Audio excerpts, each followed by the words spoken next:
jagalah dirimu dan keluargamu dari api neraka yang bahan bakarnya manusia dan bebatuan, menjaganya mereka kerasa kasar. Dengan apa menjaganya sholat? Dengan apa menjaganya putra-putri itu, putra-putri kita supaya terhindar dari api neraka?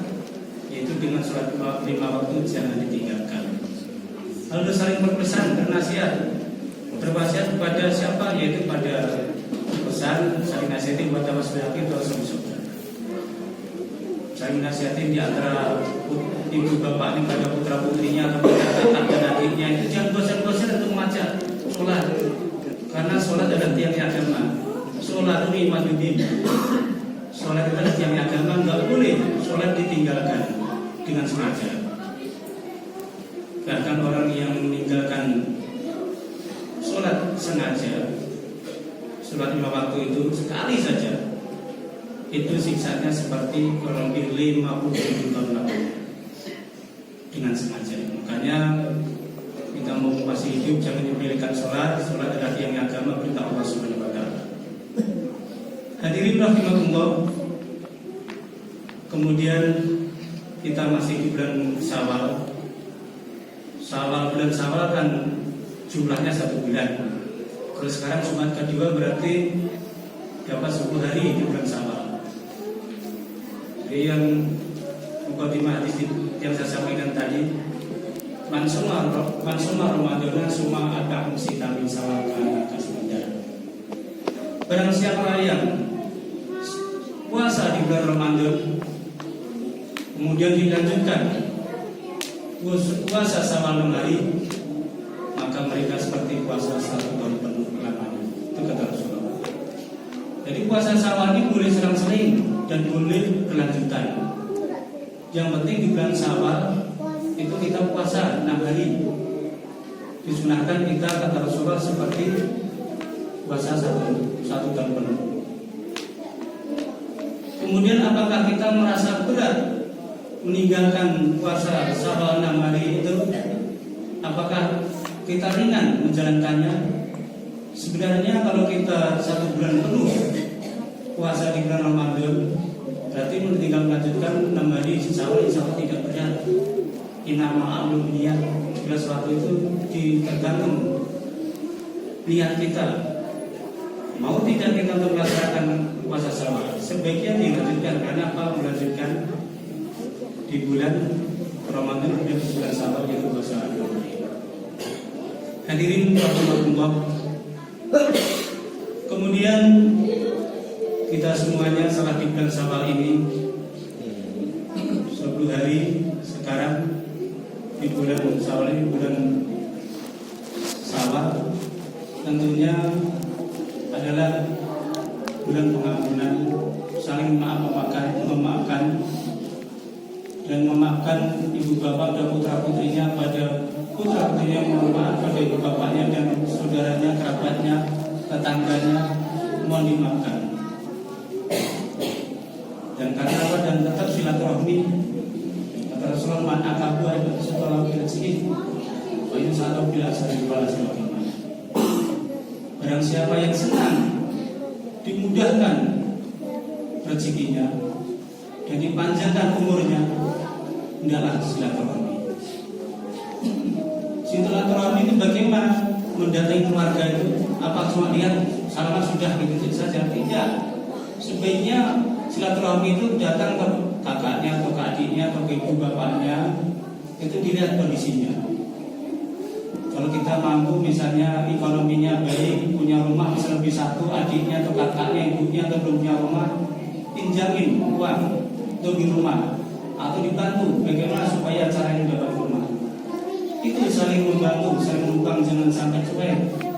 Kasihan pada adik kakak yang satu kandung, satunya punya rumah, satu belum, sehingga ditelantarkan, dibiarkan saja. Hendaknya peduli. Hidup ini kan hanya sesaat sebentar, tidak lama. Belum meninggal dunia semuanya, kedudukan, pangkat, jabatan, harta ditinggalkan. Jadi bahwa apa adalah amal soleh, amal yang diberikan untuk kepentingan umum atau untuk kepentingan pribadi, misalnya keluarga itu antara kakaknya dan yatim, seolah akan panahnya akan banyak sekali. Hadirin rahimakumullah. Kemudian bagaimana kalau tidak mau menyambung silaturahmi? La yaqul jannati roti. Tidak akan masuk surga orang yang memutuskan silaturahmi, kata Rasulullah. Ibadah baik, termasuk ibadahnya baik, sholatnya baik, lima waktunya, tahajud, termasuk naik haji, tapi di memutuskan silaturahmi tidak mau peduli dengan keluarga dan kerabatnya, atau keluarganya itu tidak akan masuk surga. Makanya penting sekali kadang-kadang kita silaturahmi itu mengunjungi saudara kita yang jauh, bahkan di Jawa Tengah dan di lainnya. Ya terasa tidak berat karena apa? Kita merasa kenapa bandasnya kita. Kalau orang sudah lihat Allah, insya Allah apapun yang dijalankan akan ringan, tidak akan merasa berat. Apapun aktivitas itu. Hadirin rahimakumullah, mari kita bersama-sama, mumpung kita masih diberi kesempatan hidup di dunia ini, dan kita semua saling maafkan di antara kita, dan juga saling mengunjungi dan silaturahmi, dan juga peduli kepada lingkungannya. Jangan cuek, karena hidup ada kita di masyarakat tidak sendirian, dan harus saling menghormati. Jangan ada sekali-kali merasa dengki, iri, jangan sampai diterapkan di diri kita. Jangan sampai kita benci pada keluarga, kerabat atau tetangga kita. Apabila ada perasaan di dalam kita, rasa iri, dengki, itu hilangkan.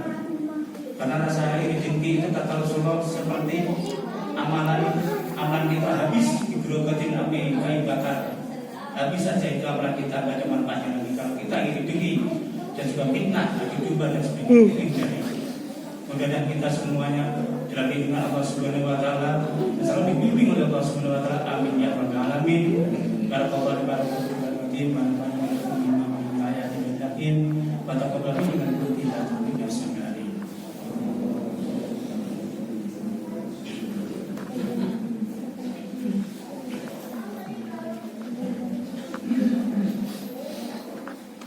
Alhamdulillah. Alhamdulillahilladzi an'amna nikmatul iman wal Islam. Asyhadu an la ilaha illallah wa la syarika lahu wa asyhadu anna Muhammadan abduhu wa rasuluh.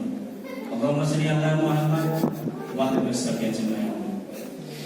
Alhamdulillah, khutbah yang kedua ini marilah kita untuk memperbaiki diri. Pertama adalah yang perintah Allah, yang pesan Allah sekali sayang dengan umatnya, dengan ciptanya, dengan makhluknya, dengan hambanya. Itu surat Tahrim tadi, ku angkusan kembali menawar. Kemudian orang-orang yang menjaga diri kita, menjaga diri keluarga kita dari neraka. Kemudian orang-orang itu tidak mau melaksanakan menjaga diri dari api neraka, itu akan dimasukkan oleh Allah SWT ke dalam neraka. Yang gejolak hebat api neraka itu, yang berkobar-kobar, selalu tidak mampu depan siksaan itu. Bahkan orang-orang yang masuk neraka jahanam, orang-orang yang ingkar pada Al-Quran, kitab dan Rasulnya, mereka itu disiram, yaitu dari cairan aspal, kemudian meluluh kulitnya setiap makan. Setiap makan itu makan makanan dari api neraka yang di tenggorokan, tidak bisa sampai ke perut, nyumbat di tenggorokan, kemudian datang mau tapi tidak pernah mati, dan datang sisa yang untuk itu bisa terus ya. Kemudian orang yang neraka itu dalam surat Fatir ayat 36 dan 37 bahasa kita, ya Allah, tolong saya hidupkan sekali lagi di dunia. Saya akan ibadah terus, menyembah padamu terus ya Allah. Saya tidak mampu di neraka ini yang gejolak hebat panasnya. Saya menjerit tiap hari kesakitan, ya Allah, tolong hidupkan sekali saja di dunia ini, saya akan ibadah terus. Kemudian Allah menjawab, apakah belum datang seorang Rasul, seorang Nabi, ulama, kiai atau ustaz? Sudah ada ya Allah. Saya kira itu hanya duri belaka. Ternyata benar neraka itu ada. Tolong hidupkan sekali saja. Ini saya akan ibadah terus. Kemudian Allah menjawab, rasakan siksaan sangat hebat ini. Tidak ada lagi untuk tugas kembali ke dunia. Itu kata Allah. Hadirin rahimakumullah. Janji Allah itu semuanya benar. Kalau meninggal dunia enggak kembali ke dunia, semuanya menghadap Allah Subhanahu wa taala, bahwa amal baik atau buruk tergantung saat ini. Kita masuk surga atau neraka tergantung saat ini. Kita akan patut tidak. Kalau patut pada Allah Subhanahu wa taala akan masuk ke dalam surga dan dapat kenikmatan di alam barzakh. Kemudian mendapatkan nikmat di mana lagi? Yaitu di padang mahsyar. Bukan di mana lagi? Yaitu di alam akhir, yaitu di akhirat. Surga atau neraka tergantung amal kita saat ini dan pada kita semuanya seruan pada Allah Subhanahu wa taala. Jadi rahimahullah. Kemudian saya selaku khatib duduk di sini, berdiri di sini di mimbar, mohon maaf segala banyak keapaan dan kesalahan untuk menyampaikannya. Karena sebentar lagi setelah bulan Syawal ini saya dan istri insyaallah melaksanakan ibadah haji, dan kemudian hajinya diterima oleh Allah Subhanahu wa taala. Dan yang sudah haji semoga Allah memberikan rezeki untuk dan naik haji kembali. Yang belum naik haji mudah-mudahan Allah memberikan rezekinya yang banyak sehingga bisa melaksanakan ibadah haji. Amin ya rabbal alamin.